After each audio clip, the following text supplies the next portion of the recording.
Bien. En direct sur l'île Mode.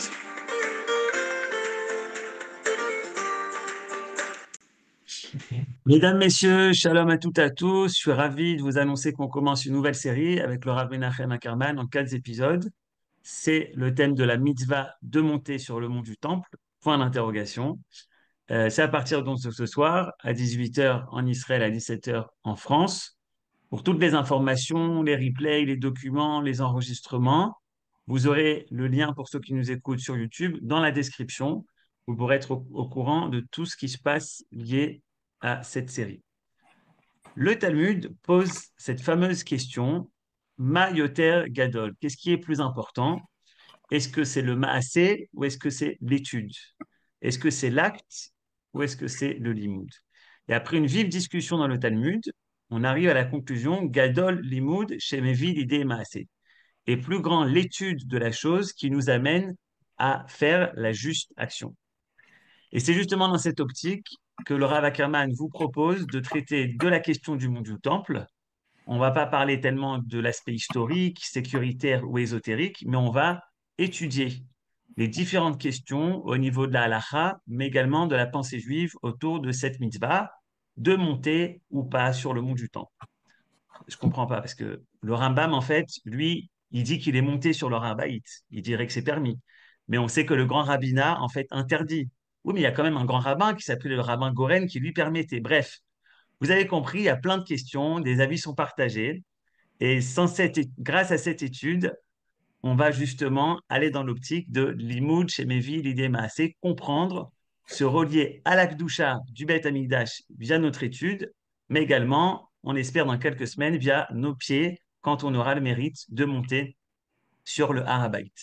Voilà, comme chaque lundi, secours et bien sûr les Lunishmat, Michel et Gérard Sananès, pour la réussite de nos soldats, pour le retour de tous nos otages en bonne santé, et Shlemim Vebriim Benafsham Megoufam, et la guérison de tous nos blessés.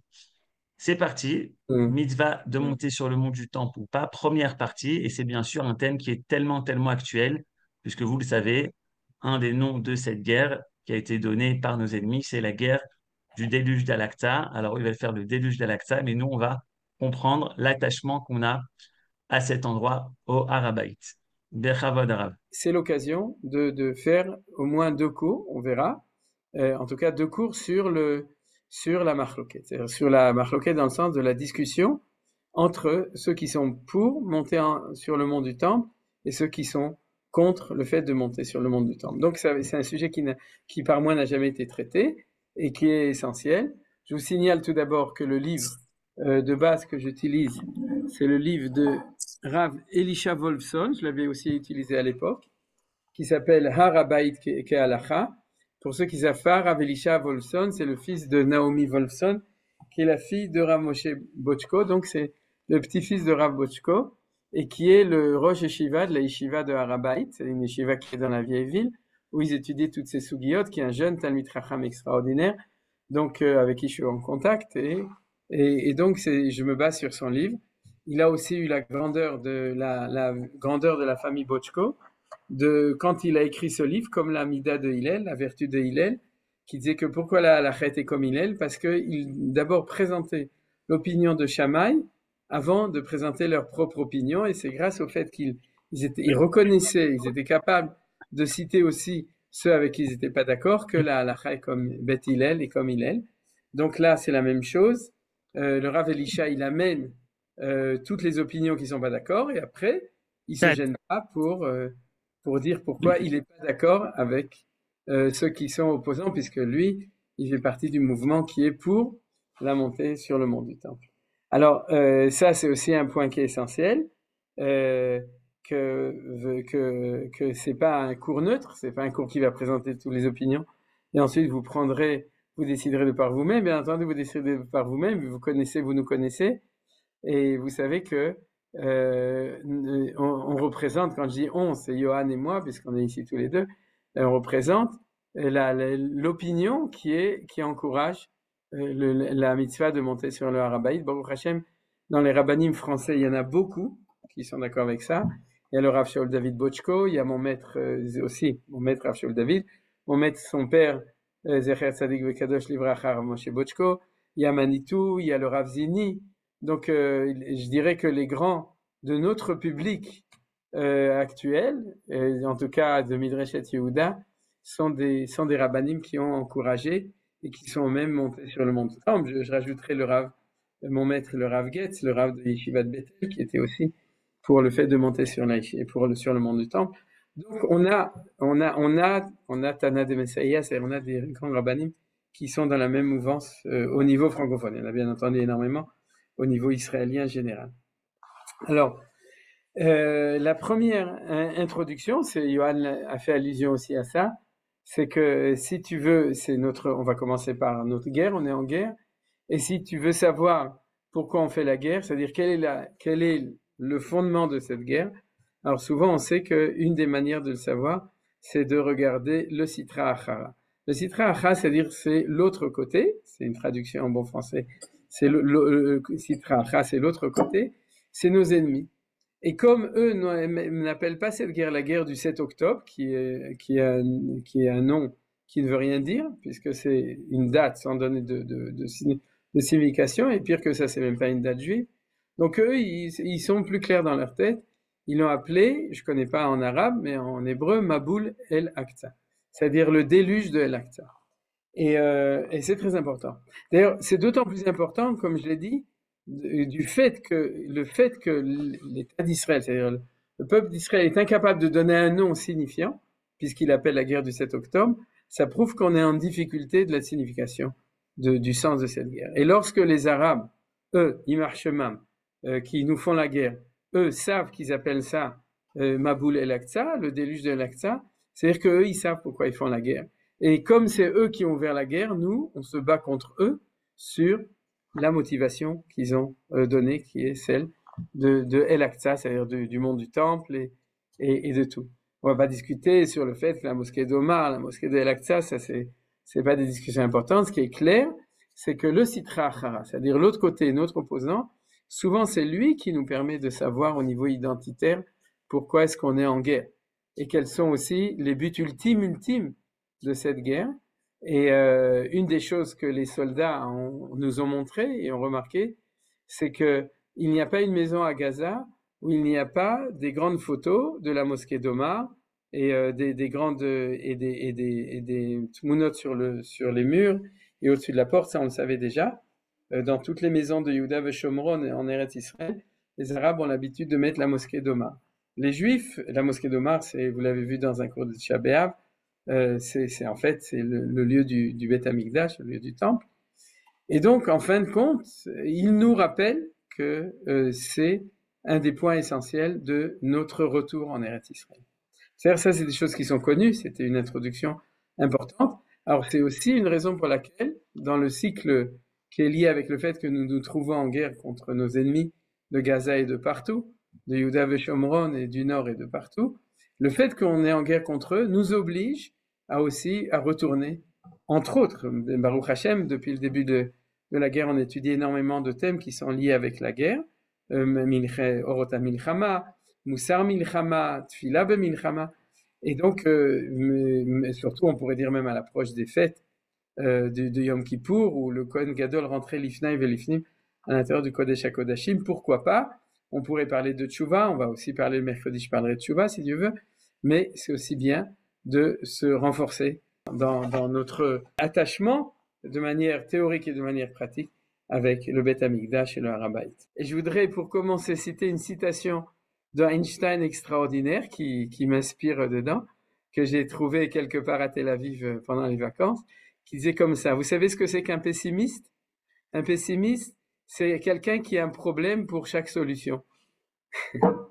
Qui est capable de trouver un problème pour chaque solution. Alors j'ai trouvé ça extraordinaire, et en gros c'est un petit peu l'esprit qui va nous accompagner, c'est-à-dire que les opposants ils trouvent des problèmes, et puis Bezrat Hashem on va trouver des solutions. Mais si vous voulez, à mes yeux, il y a une vision pour certains, de nouveau je fais pas une généralisation, mais pour beaucoup de ceux qui présentent dans leur vision religieuse des choses, c'est que en fait, ils sont très forts pour trouver chaque fois que la vie pourrait être facile, ils sont très forts pour vous trouver des problèmes. Je dis pas là où il y en a pas, peut-être qu'il y en a véritablement, mais en tout cas, c'est un petit peu comme ça que les choses y seront présentées, Bezrat Hashem, avec ce côté humoristique. Je pense que tout d'abord, dans cette introduction, c'est que, au-delà des faits que notre position elle est connue, mais il faut être honnête, les questionnements sont énormes. Comme les questionnements sont énormes, et je vais énumérer les 6 ou 7 points de tout ce questionnement dans la suite du cours. Donc c'est évident que même si pour une partie de vous, une partie de nous, les choses sont claires, en gros, la plupart des gens ou bien sont mal informés, ou ne savent pas, ou bien ils sont meboulbalim, c'est-à-dire que ils entendent un côté, ils entendent l'autre côté, ils savent pas très bien qui est-ce qui a raison. Et il y a dans le grand public, il y a énormément de points d'interrogation. Donc c'est essentiel pour nous d'être capable de faire de l'ordre, parce que fondamentalement, même si vous avez décidé de prendre une certaine position, vous savez très bien que il y a des rabbanim, il y a des sources pour un côté et pour l'autre, et j'imagine que vous avez envie de faire un petit peu d'ordre dans cette marloquette, c'est-à-dire dans cette discussion, d'amener l'argumentation pour l'argumentation contre, pour pouvoir mieux comprendre aussi, et puis un petit peu aussi faire de l'ordre dans tout ça, parce qu'il y a énormément de sujets qui sont liés avec le Harabait au niveau religieux et qui ont des implications politiques, idéologiques, bien entendu, derrière, et aussi opérationnelles. Donc tout ça ensemble, ça fait que c'est très important de faire un petit peu dans l'ordre de tout ça, de l'ordre. Maintenant, la position religieuse de refuge pour beaucoup de gens, c'est ce qu'on appelle les gdoïlim. C'est-à-dire, vous avez entendu parler. Alors en bon hébreu, ça s'appelle les gdolim, ouais. Et c'est de dire, mais tous les gdoïlim ont interdit de monter sur le mont du Temple. C'est-à-dire, c'est tous les grands rabbanim ont interdit. Cette argumentation, c'est l'argumentation massue dans le milieu, on pourrait dire, dans une grande partie du milieu haredi, c'est de dire oui, mais on ne peut pas monter en Eretz Israël parce que les Gdoïlim ont dit que c'est interdit, ou on ne peut pas monter sur le mont du Temple parce que les Gdoïlim ont dit interdit, on ne peut pas aller à l'armée parce que les Gdoïlim ont dit, et tous les Gdoïlim, et vous, vos rabbanim, c'est pas des Gdoïlim, c'est des Ktoinim. Mais c'est pas des grands rabbanim, les Gdoïlim, ils sont chez nous. Alors, ça aussi, c'est un point qui est, on va voir qu'à propos du mont du Temple, même peut-être plus que sur les questions de sionisme, c'est moufrach mikara, c'est absolument faux. Vous pouvez dire, selon le principe de Aselech Harav, moi, mon Rav, il dit que c'est interdit de monter. Il y a des rabbanim francophones aussi, comme le Rav Shlomo Aviner, qui est mon maître aussi, qui interdit de manière assez, je dirais, assez catégorique de monter sur le Harabait, c'est-à-dire, et qui suit le Rav Tao. Donc, il y a qui n'est pas francophone, mais il y a un mouvement à l'intérieur du mouvement d'Atil et Oumi, il y a à l'intérieur de lui, il y a une discussion globale partout. Donc, ce que je vous propose, c'est d'abord d'écouter et ensuite d'accomplir assez les harab, c'est-à-dire de choisir votre autorité et en fonction de ça, de décider ce que vous pensez, ce que vous faites. Voilà. C'est-à-dire, tout ça, c'était l'introduction générale au sujet. Alors, tout d'abord, il faut remarquer que l'intensité de la discussion est nouvelle parce qu'elle date de la guerre des 6 jours. C'est-à-dire que si on n'avait pas le Harabait, il n'y aurait pas de discussion. Donc, Baruch Hashem. C'est-à-dire ça, c'est une très grande nouvelle. C'est parce que on discute et les rabbanim même s'engueulent de temps en temps.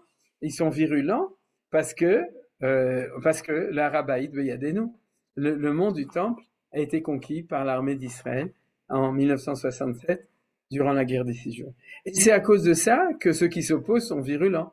Parce qu'avant, il y avait beaucoup moins de virulence, il n'y avait pas autant de discussions, parce que c'était pas un sujet qui était tellement d'actualité. On verra un petit peu l'historique avant 1948, c'est-à-dire que quand il y avait encore, c'est-à-dire sous Shilton, sous gouvernement turc ou anglais, à cette époque, il y avait déjà, ça a commencé un petit peu, mais parce que il y avait les Juifs et tout le monde commençait à pouvoir monter sur le mont du Temple, donc le pulmus, la polémique a commencé déjà à ce moment-là, mais l'intensité de la polémique, et c'est évident, c'est grâce à la guerre des 6 jours. Alors ça, c'est une chose qu'il faut être conscient, c'est-à-dire que Baruch Hashem, que la question se pose. C'est-à-dire, vous comprenez, c'est comme une question pour des chayalim, de soldats, Baruch Hashem qu'on peut poser les questions, parce que jusqu'en 1948, en gros, il n'y avait pas de question d'une armée juive, donc il n'y avait pas de discussion. Alors, donc ça, c'est la grande bonne nouvelle, c'est que toutes ces discussions, elles sont intenses actuellement, et de plus en plus intenses, en fait, depuis 1967, parce qu'on est de plus en plus en situation de questionnement sur qu'est-ce qu'on fait avec le Harabait. Et en fait, il faut savoir que depuis 67, il y a tout d'abord le fait qu'on peut monter librement sur l'Harabait. Non seulement nous pouvons monter librement, mais n'importe qui peut monter. Vous savez que en période de tourisme, c'est-à-dire que depuis 4 ans, il n'y en a plus tellement, mais en période normale, il y a des centaines de milliers, je dirais même des millions de touristes non-juifs qui montent malheureusement, et je dis malheureusement, sur l'Harabait. C'est-à-dire que cette possibilité de aliyah qui nous est donnée aussi à nous, Baruch Hashem, c'est-à-dire que normalement, n'importe qui peut monter, n'importe quel juif peut monter sur l'Harabait. Malheureusement, bien entendu aussi, n'importe quel arabe, pratiquement, peut monter sur l'Harabait.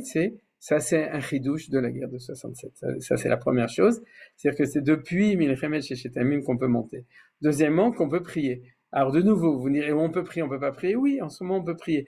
Et même s'il y a 30 ans, on ne pouvait pas prier, normalement, on avait théoriquement le droit. C'est-à-dire la question du droit de prier sur l'Harabait était une question réelle et pas une question de savants dans les yeshivot. C'est-à-dire que c'est une question qui se posait parce qu'elle était réalisable et d'après la loi israélienne internationale, elle devait être même appliquée puisqu'il y a un principe de liberté de culte qui n'a pas été appliqué jusqu'à maintenant et qui commence à être appliqué Baruch Hashem. C'est là donc on a liberté de monter, liberté de prier, non, je dirais possibilité de monter, possibilité de prier. Et aussi un troisième point qui est important, qui a changé, c'est la possibilité de mesurer. C'est-à-dire en fin de compte, pour toutes les questions de halakha, on a la possibilité de monter sur le mont du temple et de faire des mesures pour pouvoir répondre aux questions de halakha avec des réponses réelles, puisqu'on peut, Bezrat Hashem, on pourra aussi faire des fouilles archéologiques en dessous qui nous permettront de préciser encore plus, parce que sans doute que le jour où on pourra fouiller en dessous, on saura de manière précise où est le Misbeach, où est le Kodesh HaKodashim, on trouvera la réponse à toutes ces questions. Mais déjà maintenant, c'est un progrès extraordinaire depuis la guerre des 6 jours sur tout ce qui est lié avec le Harabait, comme j'ai dit, la Aliyah, la Tefila, la prière, et puis la possibilité, la médita, la possibilité de mesurer tout ça. Alors après toutes ces introductions, on va rentrer dans le vif du sujet. On va tout d'abord commencer par un texte qui ne sera pas le sujet immédiat, c'est la topographie du Harabait tel que le Rambam le décrit dans les Ilchot Bet Aprira, chapitre 6, comme c'est traduit en français. On le lit très vite. Le temple n'était pas, parce que, si vous voulez, on ne peut pas parler de tout ça si on n'a pas une vision générale de la topographie. C'est-à-dire, donc, vous l'avez, j'ai pris des dessins ou des plans qui sont du livre de Rav Elisha, pour qu'on comprenne, mais vous avez besoin, pour ceux qui sont pas encore assez, disons, qui n'ont pas encore assez la vision de tout ça, vous avez besoin de faire des révisions, des répétitions, pour vous intérioriser la topographie du Harabait telle qu'elle est aujourd'hui, ça vous la connaissez, mais aussi telle qu'elle était et telle qu'elle sera à l'époque du temple.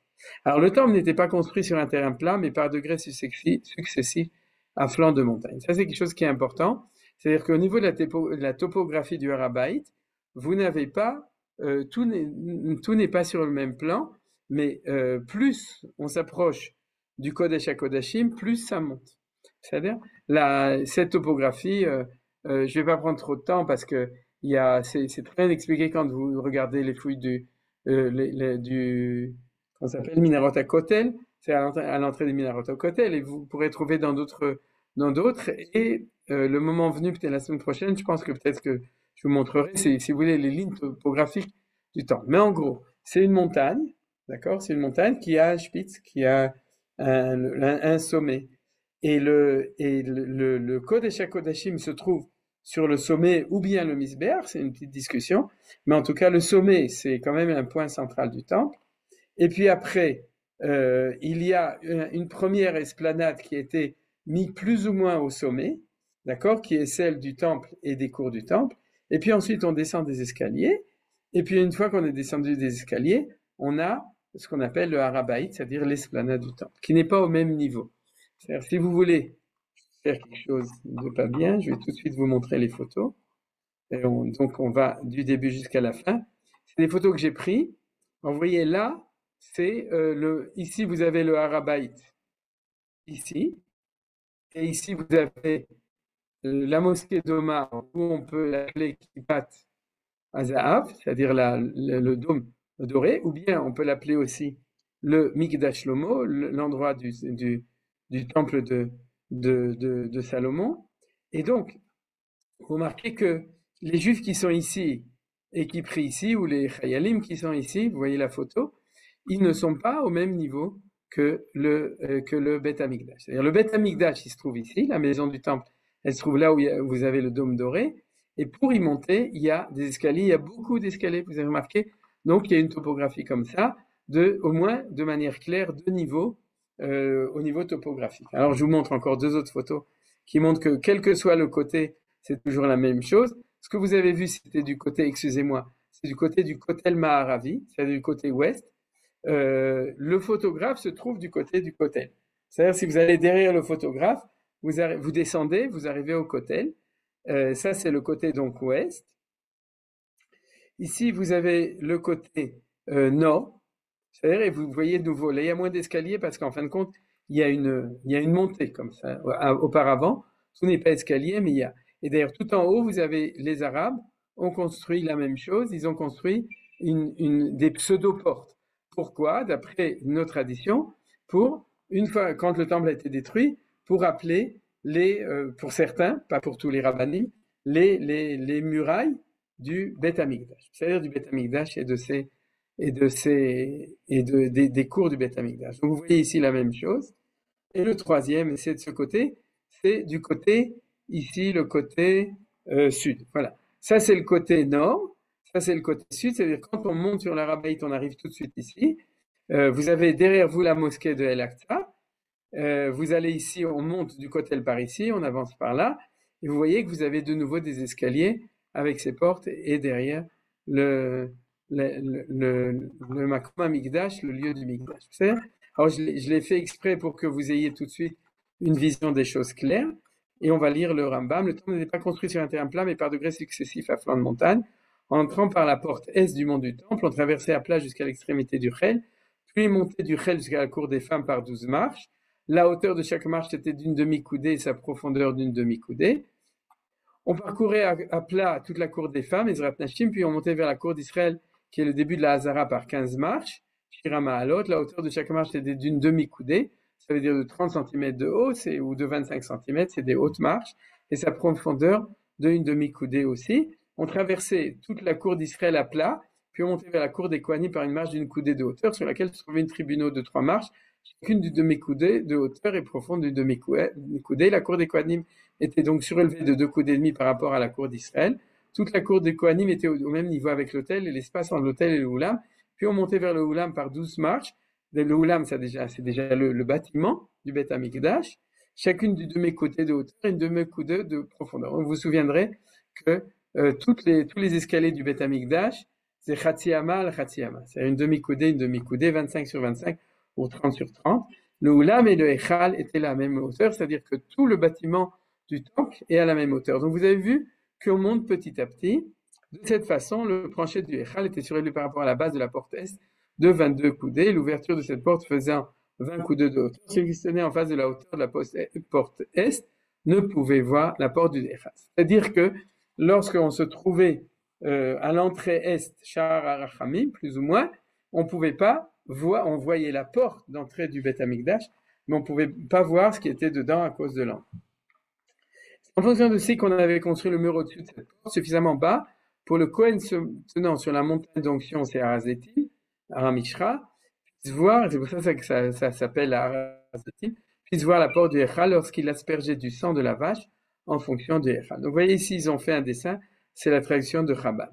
Ouais, ici, vous avez de ce côté ça, là, le mont des Oliviers, là où, quand on faisait la vache rousse, le Kohen devait voir en enfilade tout jusqu'au Kodesh HaKodashim.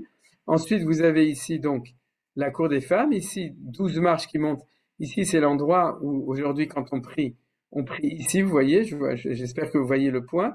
Je vous montrerai une photo, si Dieu veut, de là. Si vous avez vu les photos de là où on prie, là où ils ont prié, là où ils se sont prosternés à Tisha B'Av, c'était ici. Ensuite, vous avez la cour des femmes, on a vu. Ensuite, des marches qui montent à la Hazara. C'était les 15 marches qui sont par rapport aux 15 Shirama à l'autre. Ensuite, vous avez la cour d'Israël, c'est ici. La cour des Kohanim ici. Et ici, c'est marches. Et ensuite, le Beth Amikdash. Comme on avait vu, une fois qu'on est là-bas, tout est à plat. Voilà, ça c'est pour vous montrer une certaine topographie des choses. Maintenant, on arrive à ce qu'on va étudier maintenant. À quoi tenait alors la sainteté de Jérusalem? À la sanctification initiale de Salomon, qui avait sanctifié la Hazara et Jérusalem pour le présent et pour l'avenir. C'est-à-dire que la sainteté du Beth Amikdash est la même, on l'a appris dans beaucoup de cours, et la même, elle provient de la sanctification de Shlomo HaMelech. Réfléchissez bien, c'est-à-dire Shlomo HaMelech, c'est à 4000 ans en gros. Il y a 4000 ans, Shlomo HaMelech a sanctifié le Beth Amikdash, et cette Kedusha n'a jamais disparu. Et donc, aujourd'hui, les lois qui sont liées à ça sont soumises à cette sanctification-là. C'est pourquoi, dit le Rambam, on peut y offrir tous les sacrifices même si le temple n'y est pas reconstruit. Et c'est pour ça que le Khatam Sofer, dans ses responsables, il y a 200 ans, avait dit que si le sultan était d'accord, il n'y a pas de problème d'amener le Korban Pessah. Il n'a pas dit qu'il fallait construire le temple. Il n'a jamais dit qu'il fallait construire le temple parce qu'il avait étudié la Torah. Il savait qu'il suffit de construire un autel, un misbéach, et même ça, on peut trouver des solutions qui sont marquées dans la Gemara de Zvachim, même si on ne construit pas vraiment l'autel, c'est-à-dire pour amener le Korban, même si la maison n'est pas construite. En vertu de quoi?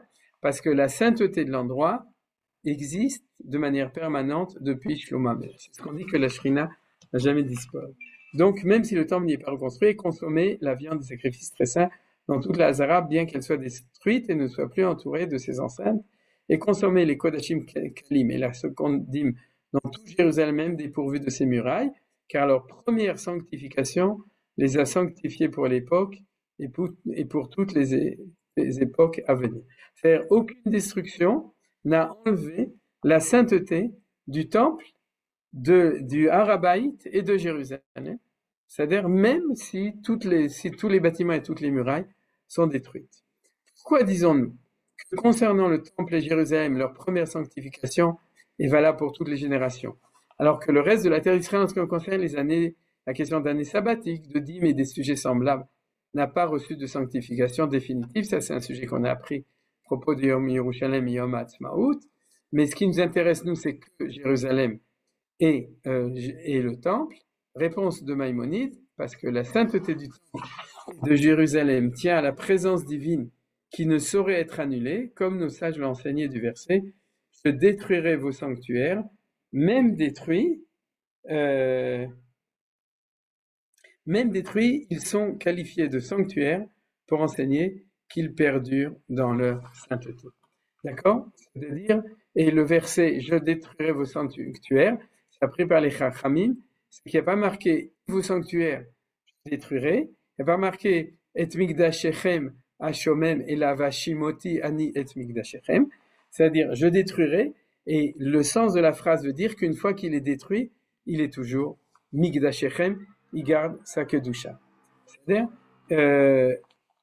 et le Rambam dit, c'est la traduction tient à la présence divine, elle n'est pas assez forte, elle tire sa source de la présence divine. C'est-à-dire, il dit, et ça c'est ce qu'on avait étudié, le Rambam dit, je referme, parce que comme ça me permet de vous parler et de vous voir, mais le Rambam, dans cet enseignement, il nous dit que la sainteté de la terre d'Israël, c'est la sainteté qui est liée avec la nation d'Israël, c'est-à-dire c'est une sainteté nationale, c'est ça qu'on avait vu, et que la sainteté de Jérusalem et du Beth Amikdash, c'est la sainteté de la présence de Dieu, de la présence de Akadosh Baruch Hu. Et puisque c'est lié avec la présence de Akadosh Baruch Hu, donc elle ne disparaît pas.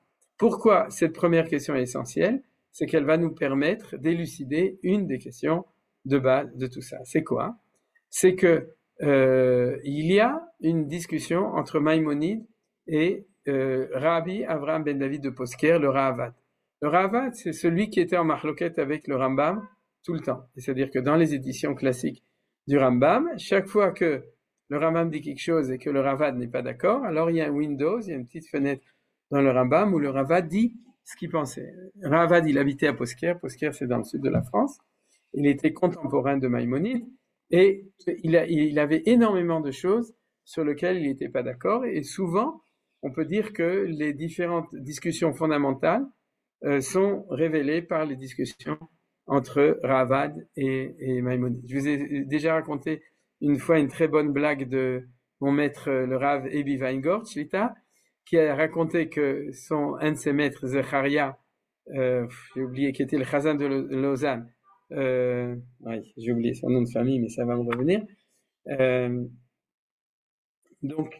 avait été un Talmid Chacham, et qui une fois a fait une conférence sur l'existence de Dieu.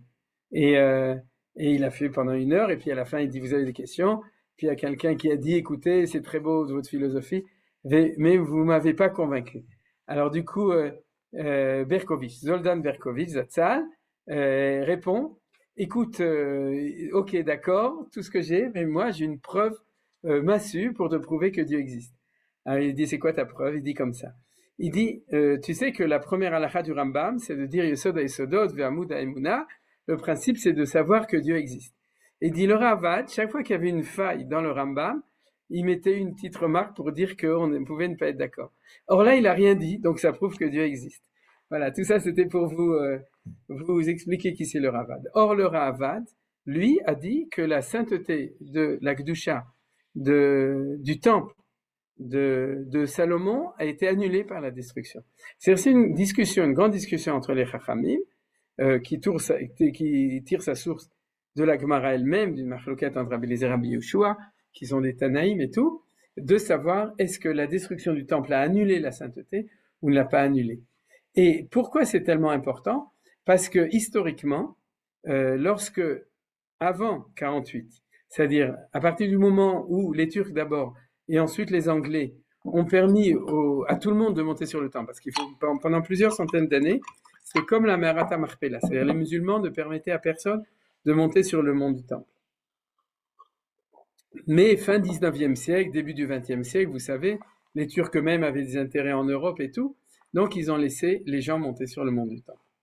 Et ce qui s'est passé, c'est qu'il y a 2 juifs importants, qui s'appellent le baron de Rothschild, Edmond de Rothschild, le baron à Meforsam, à baron à Yadoua, et aussi Sir Moses Montefiore, Moshe de Montefiore, qui étaient tous les 2 traditionnalistes et même religieux. Moshe Montefiore était religieux, le baron de Rothschild était respectueux et traditionnaliste, et ils ont demandé à quelqu'un, on ne sait pas tellement à qui, en tout cas moi personnellement je ne sais pas, j'imagine que les historiens savent, ils ont demandé s'ils pouvaient rentrer dans la mosquée d'Oma, c'est-à-dire sur le dôme du temple, ils ont demandé s'ils pouvaient monter là-bas et rentrer dedans.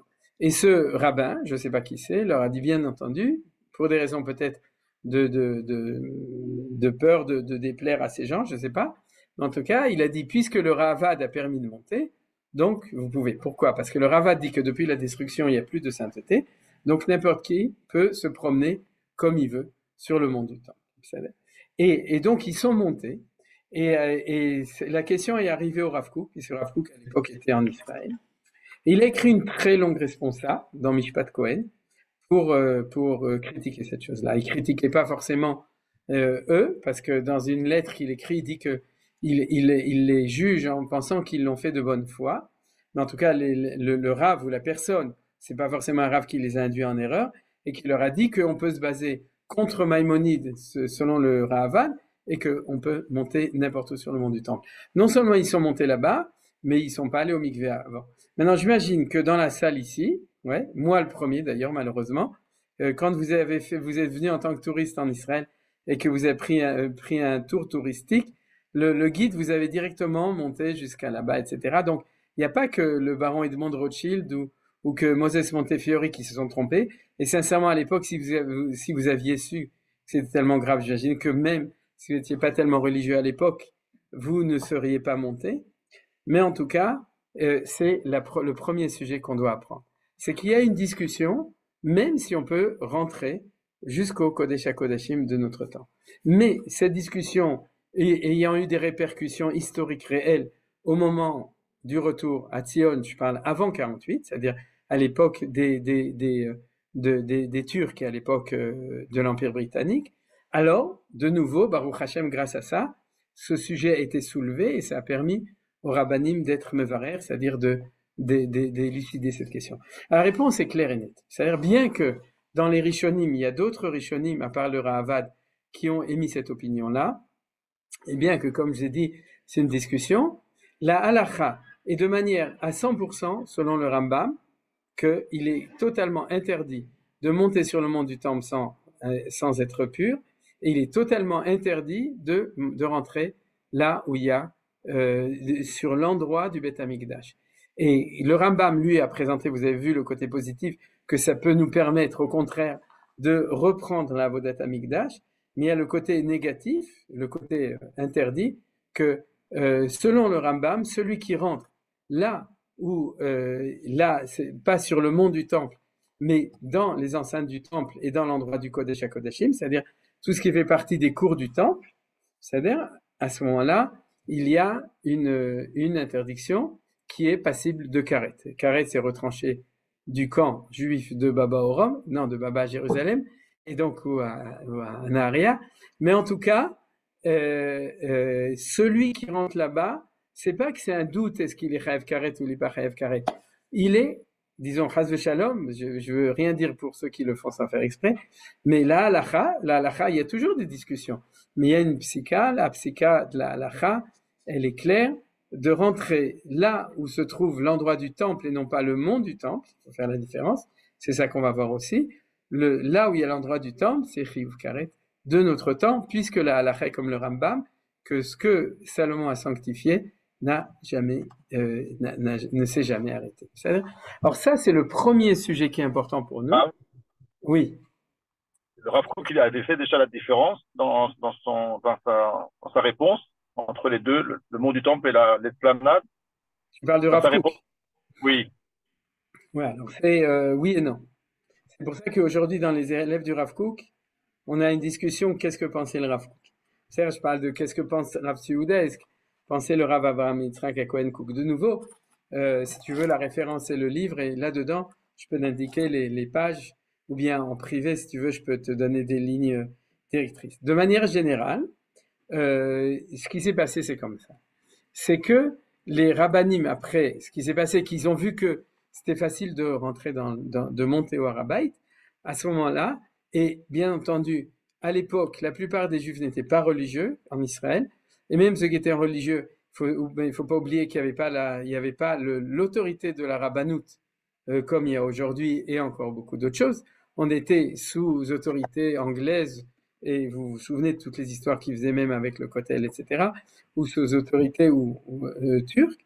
Donc les données étaient différentes, et la réaction des rabbanim, c'était d'interdire complètement pour empêcher le fait qu'il y ait des gens, des juifs surtout, mais de manière générale si possible, mais impossible de gérer ça, mais en tout cas pour empêcher les juifs qui veulent bien écouter les rabbanim de se rendre passibles d'une interdiction très grave, parce que c'est assez difficile de faire une avéra qui est carrette, c'est-à-dire il y en a, mais disons il n'y en a pas beaucoup, il y en a 36, et il y en a qui sont irréalisables de notre temps, donc vu qu'on peut monter sur le mont du temps, alors les rabbanim, dont le Rav Kook lui-même, ont réagi de manière très forte pour dire celui qui rentre dans le Beth Amikdash, dans le Makom Amikdash, alors il est chayav karet.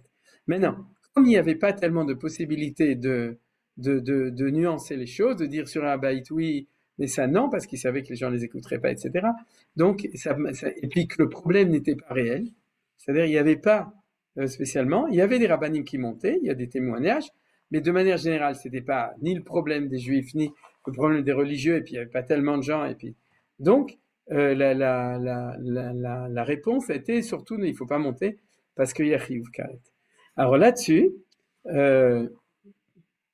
on va étudier la deuxième source, et on va donc terminer dessus. La deuxième source qu'on a déjà étudiée, elle nous donne le fait que il y a une différence fondamentale entre Jérusalem, le mont du temple, et le temple lui-même. Quand je parle du temple, le temple avec les cours qui sont autour.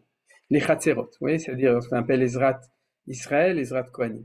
Il y avait 3 camps dans le désert. Le camp d'Israël avait ses 4 campements, le camp des Lévites dont il était autour du sanctuaire y résideront, et le camp de la présence divine depuis la porte du parvis de la tente d'assignation et là-dedans. L'or correspond, tout ça c'est Rambam de nouveau, il Chod Bet Aprira, pour les générations suivantes.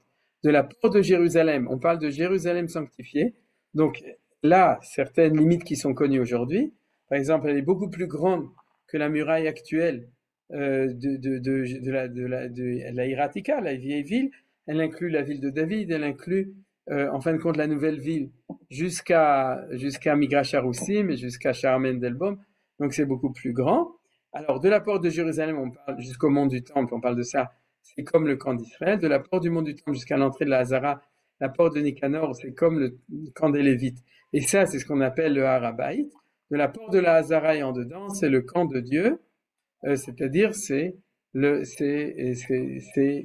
qu'on appelle le temple et les cours du temple. Alors regardez ici au niveau du Tarshim ça veut dire le dessin. Vous l'avez ici, je pense que vous le voyez. C'est-à-dire, je vais essayer de le faire un tout petit peu plus petit pour qu'on le voit en entier. Voilà. Si vous le voyez, ce qui est en gris, c'est le Har Habayit. Et ce qui est à l'intérieur de l'orange, c'est le Bet Amikdash. D'accord? Alors, le Bet Amikdash, vous avez ici, en bleu, vous avez le bâtiment lui-même, vous voyez les escaliers devant. Vous avez ici l'autel. Et donc, ce qui est ici en violet, c'est ce qu'on appelle Ezrat Kohanim. Ce qui est en vert, c'est Ezrat Israël. Non, Ezrat Israël, c'est ce qui est en jaune. Ezrat Kohanim, c'est en vert et en bleu, tout ça, c'est la même chose. Et ce qui est en rose, c'est Ezrat Nashim, qui est une extension rabbinique du Bet Amikdash. C'est-à-dire que d'après la Torah, ça fait partie des lois du Harabaït, et les Chachamim ont étendu les lois de manière rabbinique de l'interdit de rentrer. Bien entendu, on n'est pas Chayav Karet quand on rentre dans un endroit où l'interdiction est rabbinique. Mais on se conduit comme si on était dans le Bet Amikdash. C'est-à-dire, maintenant, ce que vous voyez ici, la semaine prochaine, on le verra dans la réalité topographique actuelle, mais il faut bien comprendre que la majorité de l'esplanade du temple, c'est pas le temple, c'est l'esplanade du temple, et l'esplanade du temple, elle correspond au camp des Lévim, et dans le camp des Lévim, je referme de nouveau pour pouvoir vous parler. Dans le camp de la Shrina, celui qui rentre, c'est Chiyuv Karet, et la condition pour pouvoir rentrer, c'est d'être pur avec la vache rousse. Et comme on n'a pas la vache rousse actuellement, c'est compliqué. J'ai pas dit que c'est interdit, j'ai dit que c'était compliqué. C'est-à-dire, dans le camp de Jérusalem, il n'y a pas de restriction. La preuve, c'est qu'on laisse rentrer dans Jérusalem même les rabbanim, tous les gens qui soient purs ou impurs. Il n'y a pas de restriction de pureté. Et dans le camp des Lévis, on n'a pas le droit de rentrer si on a une impureté qui sort de son corps, mais on a le droit d'y rentrer même si on est impur de l'impureté de la mort. C'est-à-dire qu'on peut monter sur le Harabaït même si on est tamémet, si on est impur de l'impureté de la mort, donc on n'a pas besoin d'attendre d'avoir la vache rousse. Et c'est ça qui fait la différence. C'est-à-dire que la maison du temple, il faut la vache rousse et il faut être pur de l'impureté de la mort. Par contre, le mont du temple, il faut être pur, mais de quelle impureté? De l'impureté de ce qu'on appelle Touma Yotzet Migoufo, c'est les impuretés qui sortent du corps de la personne, qui sont pour les hommes et les femmes, Nida pour les femmes, et Baal Keri pour les hommes, c'est-à-dire ces impuretés qui font que la femme va au mikvé et que l'homme va aussi au mikvé pour ceux qui vont au mikvé. Hein. C'est chez les hommes, c'est pour ceux qui, pour des raisons tout à fait rabbiniques et de tradition, c'est-à-dire de minag, ils vont éventuellement au mikvé, les chassidim tous les jours, les kabbalistes tous les jours, les sofrim chaque fois qu'ils écrivent, les autres le vendredi, et il y en a qui vont que Erev Rosh Hashanah ou que Erev Yom Kippur. Mais tout ça, c'est parce qu'ils ne montent pas sur le Harabaït. Mais pour monter sur le Harabaït, alors il faut être pur. Mais il n'y a pas de karet. Si tu montes impur, premièrement, c'est une interdiction toranique, il n'y a pas de karet. Et deuxièmement, on n'a pas besoin d'avoir la vache rousse.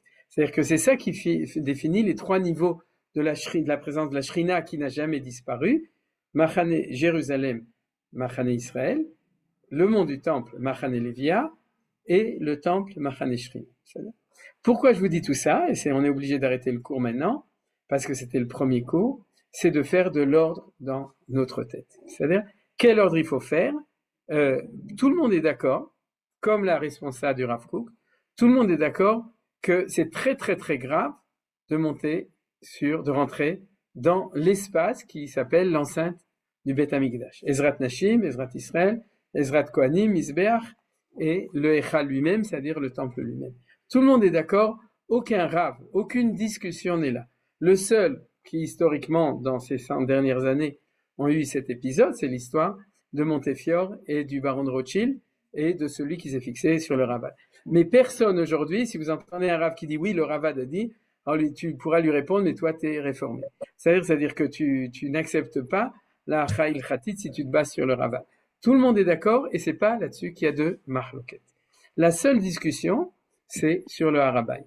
C'est-à-dire que est-ce qu'on peut monter ou est-ce qu'on peut pas monter? Est-ce que c'est bien de monter ou est-ce que c'est grave de monter sur le Harabayt actuellement depuis la guerre de 67, Baruch Hashem, depuis Milchemet Yom Kippourim, on peut monter, tout le monde peut monter. Donc est-ce que c'est une mitzvah ou est-ce que c'est une avéra?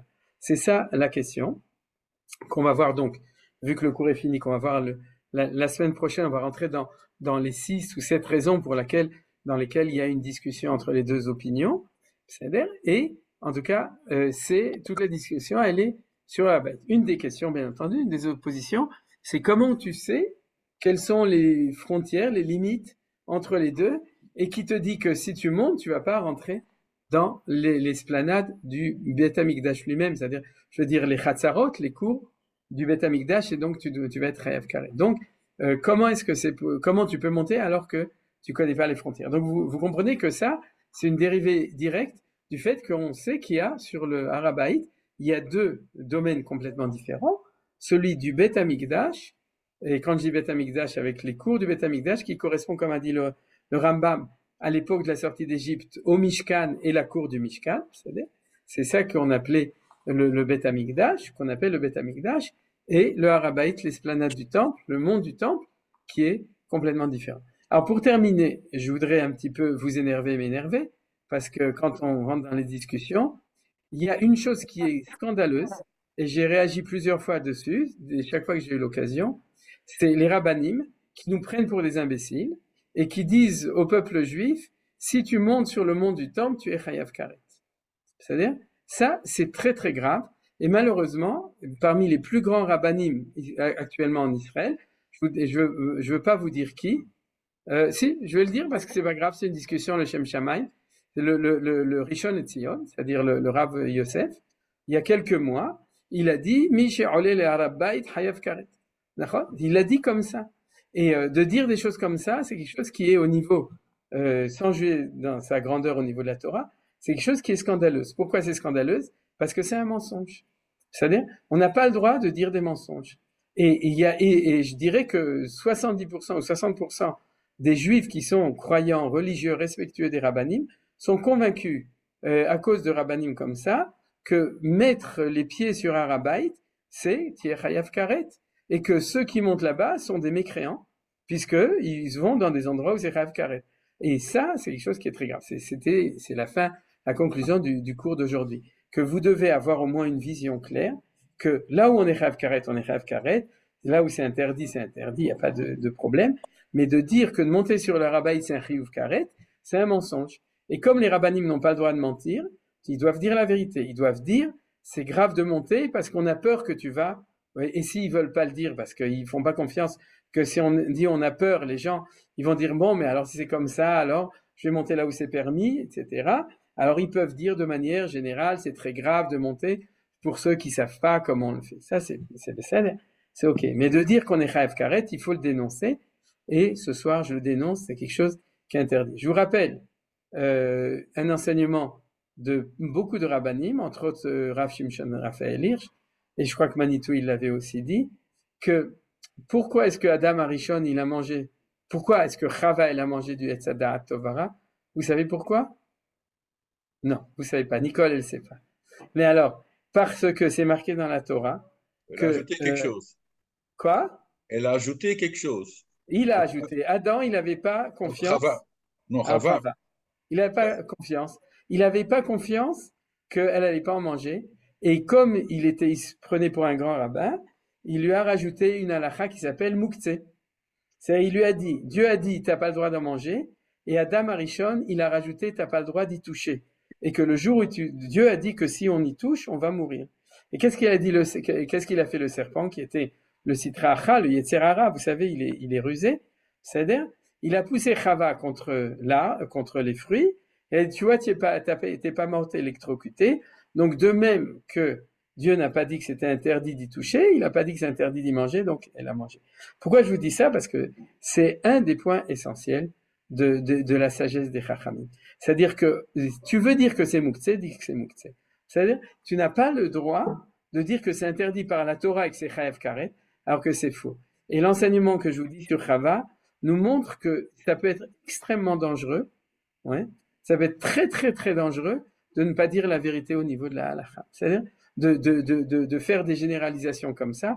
On ne sait pas les résultats que ça peut donner au niveau de gens qui disent « mais c'est comme ça, alors je rentre et je m'en fous et je monte partout ». Au contraire, toutes sortes de choses. Les chachamim, Izaru b'divrechem, ils sont obligés de dire les choses de manière précise. Ils doivent dire « oui, on ne veut pas que vous montiez là-bas, si vous pensez », mais ils ne doivent pas dire « chiyuv karet », puisque comme on l'a appris aujourd'hui, il n'y a pas de chiyuv karet. C'est une gzera qu'ils ont décidé de faire, mais ce n'est pas un chiyuv karet. Et je dois signaler pour terminer que le Rav Ovadia Yosef, Zecher Tzadik V'Kadosh Livracha, c'est-à-dire, j'ai vérifié dans tous les endroits, et dans le livre de Rav Elisha, il le signale aussi, mais je l'avais vérifié de par moi-même, il a fait très attention, parce que Rav Ovadia Yosef était un grand Mekel. Et normalement, je m'imagine que je m'avance un petit peu, mais sous certains aspects, il savait très bien qu'on pouvait monter, et comme c'était quelqu'un qui était Mekel, sous certains aspects, il pensait que c'était possible de monter. Il avait des raisons qu'on verra après, pour lesquelles lui n'a pas permis. Mais dans tous les textes qu'il écrit, il fait très attention à ne pas dire Chayav Karet. Il dit Nachon Shelo La'alot. C'est bien de ne pas monter, c'est tout ce qu'il a dit. Il n'a pas dit Chayav Karet. Donc, je termine sur ces choses-là pour vous montrer que la première chose qui est importante, c'est de bien comprendre quelle est la différence entre Jérusalem, le Har HaBayit et le Beth Amikdash, de bien comprendre la différence, où sont les enjeux, et à ce moment-là, on pourra, Bezrat Hashem la prochaine fois, rentrer dans des détails plus précis pour savoir, en fin de compte, quels sont les tenants et les aboutissants de ceux qui sont contre, et pour finir, de ceux qui sont pour. Merci d'avoir visionné cette vidéo. Je vous invite à vous abonner à notre chaîne IlMod pour plus de replays, de conférences, de cours, d'interviews. Cliquez sur le bouton juste ici et vous êtes abonné à l'IlMod. À très bientôt.